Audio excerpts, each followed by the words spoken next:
Hey, what's going on? Alex here, and I want to share with you how wisdom leads to a better life. Tonight, we're talking about this very topic from Ecclesiastes chapter 7 at our house church. I'm very excited to give the message, but I thought I'd share it with you here first. Do you remember MapQuest? You might be too young to know what that is, but when I was in ninth grade, the iPhone came out. And before that, we would use something called MapQuest. So say a friend would invite me over to play football after school. I would get their address, go home, ask my parents if it was all right. If they said yes, I would take the address. I would drop it into mapquest.com and up would pop this very detailed directions and map to my friend's house. I would print it out, hold it, look at it, study it, get in the car. My parents would drive me there. It was so fun just seeing how the things represented on the map were represented in real life. Very satisfying. And I would fold up that piece of paper and put it in my pocket, save it for another day. God's wisdom is like the map quest for your life. Today, we have GPS, we have Google, we have Siri, we have smartphones. And when me and my wife go to a different island, we find ourselves still taking wrong turns, even though we have all this access to knowledge of where to go. The map quest of our day is lost. Those papers that we used to hold and fold up, they were so accurate, so detailed. Now we have too much access. We have too much distractions, too much information. And so we still find ourselves getting lost. In Ecclesiastes chapter 7, verses 1 through 6, this is precisely what Solomon says. He says the world is lost because it's not following the map quest. It's relying on GPS and all this other fancy stuff that looks cool and sounds cool, but it's not accurate. Let's look at Ecclesiastes chapter 7, 1 through 6. A good name is better than precious ointment. The day of death than the day of birth. It is better to go to the house of mourning than to go to the house of feasting. For this is all the end of mankind, and the living lay it to heart. Sorrow is better than laughter, for by sadness of face the heart is made glad. The heart of the wise is in the house of mourning, but the heart of fools is in the house of mirth. It is better for a man to hear the rebuke of the wise than to hear the song of fools. For as the crackling of thorns under a pot, so is the laughter of fools. This is all vanity. He says that the world says three things are the best things you can have. The world says money, laughter, and parties. Go after that and your life is going to be awesome. The map says, the word of God says, wisdom says that a good name, funerals, and seriousness are better than those things. How do we know? Well, there's an example in Daniel chapter 5. Someone who lived by the map meets a group of people who did not live by the map. And if we look at this example, look at this story, we'll see exactly why the world is lost and why Daniel was wise and why Daniel kept on living to a better life while these people at this party all perished. Daniel chapter 5. I'm just going to read like 6 verses of it. And then the rest of the chapter goes on to tell what happens. But I just want to give you these first 6 verses to set the scene. King Belshazzar made a great feast for the 1,000 of his lords and drank wine in front of the 1,000. Belshazzar, when he tasted the wine, commanded the vessels of gold and silver that Nebuchadnezzar his father had taken out of the temple in Jerusalem be brought, that the kings and his lords, his wives, and the concubines might drink from them. Verse 3. Then they brought in the golden vessels that had been taken out of the temple, the house of God in Jerusalem, and the king and his lords, and the wives, and his concubines drank from them. They drank the wine, praised the gods of gold and silver and bronze and iron and wood and stone, and immediately the fingers of a human hand appeared and wrote on the plaster of the wall of the king's palace opposite the lampstand. And the king saw the hands as it wrote. And the king's color changed, and his thoughts alarmed him. His limbs gave way, and his knees knocked together. What's going on here? This king, Nebuchadnezzar's son, the greatest king of Babylon, evil king, he has a son. His son is partying, having a good time, living it up. Maybe it's someone's birthday. They're in the house of mirth, Ecclesiastes chapter 7 would call it, not the house of mourning. They're having a good time, laughter, wine, no seriousness. They're having fun. They're having so much fun. They say, hey, we should go grab the gold chalices and the silver, beautiful things that my dad stole from the temple of God, from the Israelites. And we should drink wine out of them and turn up even more. So they do that. When that happens, he's there with his concubines, his many wives, and all these guys he's trying to impress. And a hand comes out of nowhere and starts writing on the wall a message, a cryptic message, a terrifying scene. He turns pale, verse 6 says. His knees start to knock together. And the queen says, hey, I know just the person to come interpret what all this means. And they call Daniel. When Daniel shows up, if you read the rest of Daniel chapter 5, he doesn't show up like, hey, where was my invite? You guys got all the good stuff here. Oh, wine. Oh, food. Oh, I see the ladies here. Okay, cool. Let's have some fun. Oh, yeah, we'll get to the message later. I see stuff like this all the time.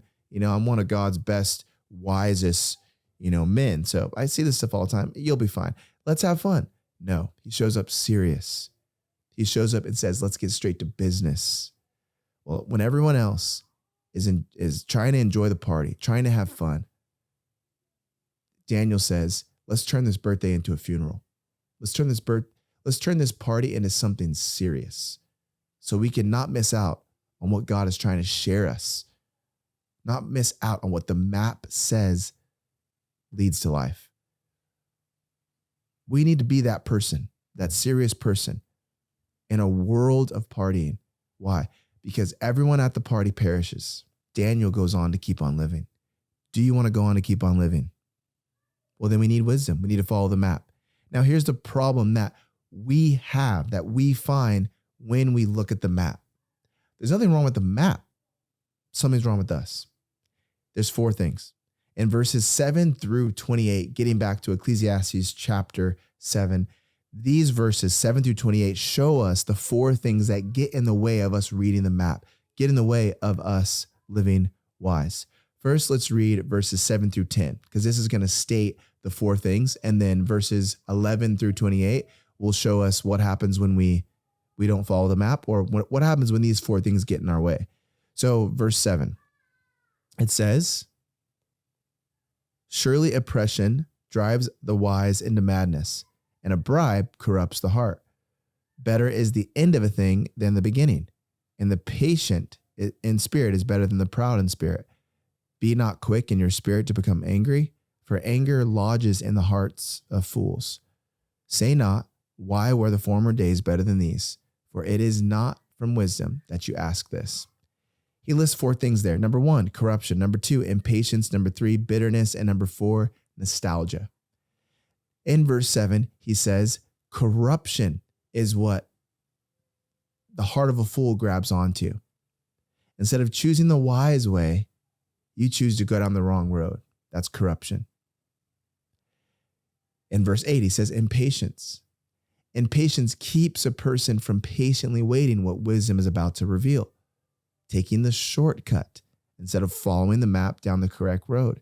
Impatience. Bitterness. Anger will make you crumple up the instructions and throw them away. Bitterness, resentment, holding on to something when you need to let it go. That anger, that bitterness will cause you to take a wrong turn. And lastly, nostalgia. Looking back. You can't look in the rear view mirror and drive effectively, drive safely down the road. Eventually, you have to take your eyes off the rear view and look straight ahead. Nostalgia is looking back on the former days, he says in verse 10, looking back at how life used to be. Now, these 4 things we find ourselves doing with the smartphone. Like the smartphone plays on all 4 of these things. The smartphone gives you access to corruption all the time. All the time. You can't even open up social media without seeing corruption. The smartphone also teaches you to be impatient. Let me know if you can hear my kids in the background. Please be patient with me. I'm like right next to the kids' playroom, so they're all having a good time in there. Patience causes you to do this. It causes you to say, okay, I'm just going to wait for good things to come. The smartphone says, don't be patient, be impatient. Here's access to knowledge right away. Here's access to Amazon and all these things you can order to get to your house as soon as possible. But The smartphone also gives us access to great bitterness, politics, polarizing views, all kinds of stuff. People hating each other. Rage bait is everywhere on our phones. Access to bitterness. And lastly, nostalgia. The smartphone gives you constant access to look back on how things used to be. Look back on how the world used to be. Look back at how you used to be. Look at these old photos you took in 2010. Nostalgia, looking back. These four things, corruption, impatience, bitterness, and nostalgia, these are the four things that get in the way of you living wise. And they all are ironically right in front of us all the time with the smartphone. Really what it's doing is it's causing us to live unsmart. And also where all these four things find their head, all come together is in something called impurity. Impurity. A person who lives by their smartphone is a person who's living impure. Solomon can attest to this because before smartphones even existed, in 1 Kings chapter 11, he says that he turned away from God and turned towards impurity. These four things got in the way of him living wise and committed to God. Corruption, impatience, bitterness, and nostalgia. And we know they did because those four things find their sum in impurity. An impure person is a person who has chosen corruption. Their life has been corrupted. Their thoughts have been corrupted. An impure person is a person that has chosen impatience instead of patiently waiting to live by purity. An impure person has responded to bitterness by doing what feels good, by choosing impurity, anger, resentment, burying that under their impurity. An impure person is a person who is constantly living by looking at the past. Ooh, that was fun. Oh, a couple years ago, that was the best time of my life. Last week, that was awesome. Last night, ooh, we had a good time. Impurity is being overly nostalgic. Impurity is looking back and trying to top what you had in the past. These four things, corruption, impatience, bitterness, nostalgia, they find their head in impurity and they get in the way of us living wise. It happened to Solomon, second wisest person to ever live, Jesus being the first. But the good news is it didn't happen to Jesus. But verses 11 through 28 are going to show us what happens when you give a sinner access to everything. He'll take it and he'll forget about God. This is Solomon's life. And then we'll look at the solution to not ending up like this. Ecclesiastes chapter 7, verses 11 through 28. Wisdom is good with an inheritance and the advantage of those who see the sun. For the protection of wisdom is like the protection of money. And the advantage of knowledge is that wisdom preserves the life of him who has it. Consider the work of God, who can make straight what he has made crooked. In the days of prosperity, be joyful. And in the days of adversity, consider God has made the one as well as the other, so that man may not find out anything that will be after him.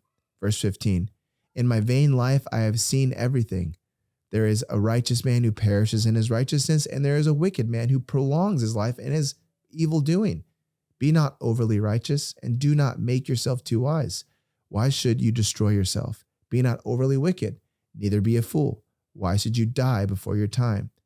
It is good that you should take hold of this, and from that withhold not your hand.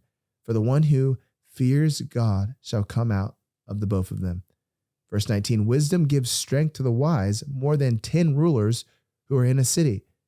Surely there is not a righteous man on earth who does good and never sins. Do not take to heart all the things that people say, lest you hear your servant cursing you. Your heart knows that many times you yourself have cursed others. All this I have tested by wisdom. I said, I will be wise, but it was far from me.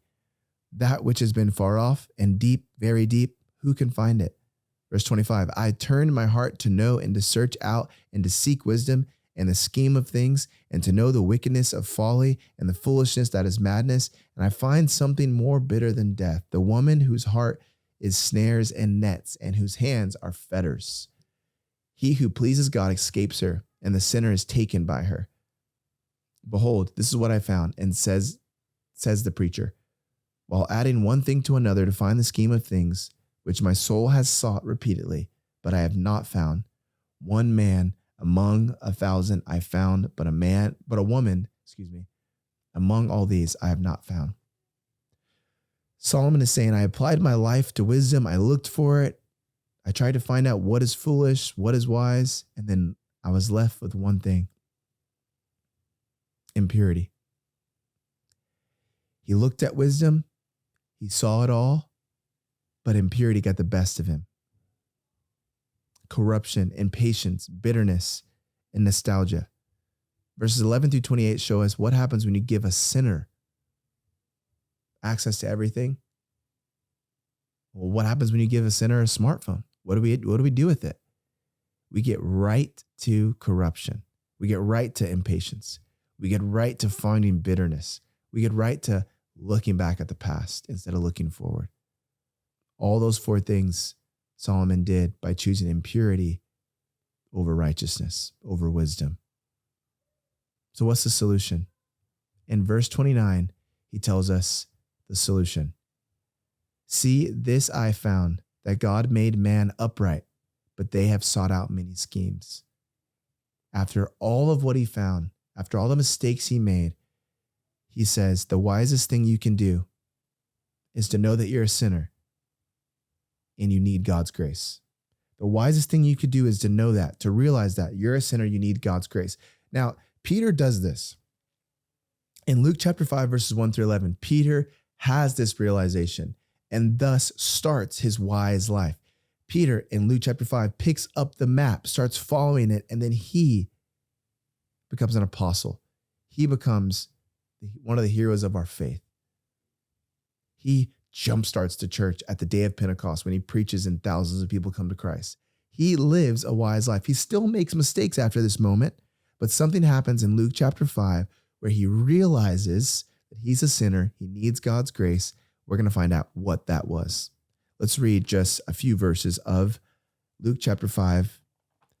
Verses 1 through 11 show us everything, but let's just read all of it. Let's read Luke chapter 5, 1 through 11.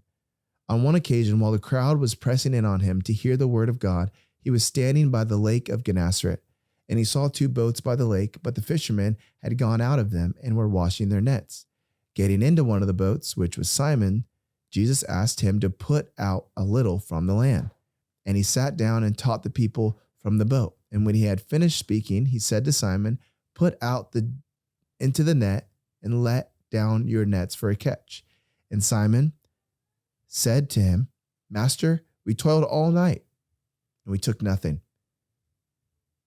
But at your word, I will let down the nets. And when they had done this, they enclosed a large number of fish, and their nets were breaking. They signaled to their partners in the other boat to come out and to help them. And they came and they filled the boats so that they were about to sink. But when Simon Peter saw it, he fell down at Jesus' knees, saying, Depart from me, for I am a sinful man, O Lord. For he and all who were with him were astonished at the catch of fish that they had taken. And so also were James and John, the sons of Zebedee, who were partners with Simon. And Jesus said to Simon, Do not be afraid. From now on, you will be catching men. And when they brought out their boats to the land, they left everything and followed him. What happened here? Jesus meets Peter. Jesus performs a miracle where they catch more fish than they had ever seen in their careers as fishermen.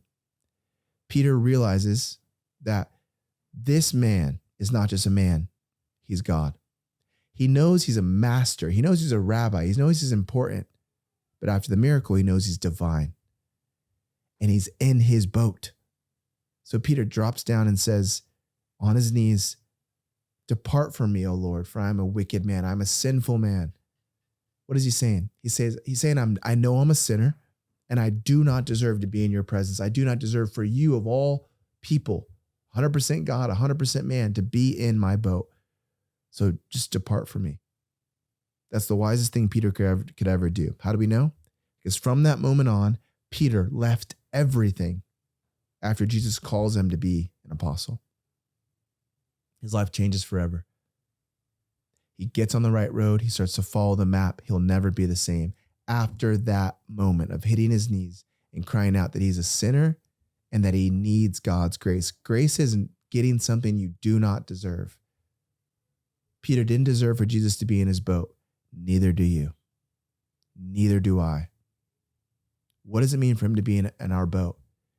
It means that he left heaven and came down here, put on flesh, and took our punishment because we were the ones at the party, turning up, focused on the wrong things, ignoring the map. Jesus was the one that walked into the party, walked into this world, and was serious. So serious that we mocked him. So serious that mankind mocked him, put a crown of thorns on his head, blindfolded him, punched him, and said, "Who punched you?"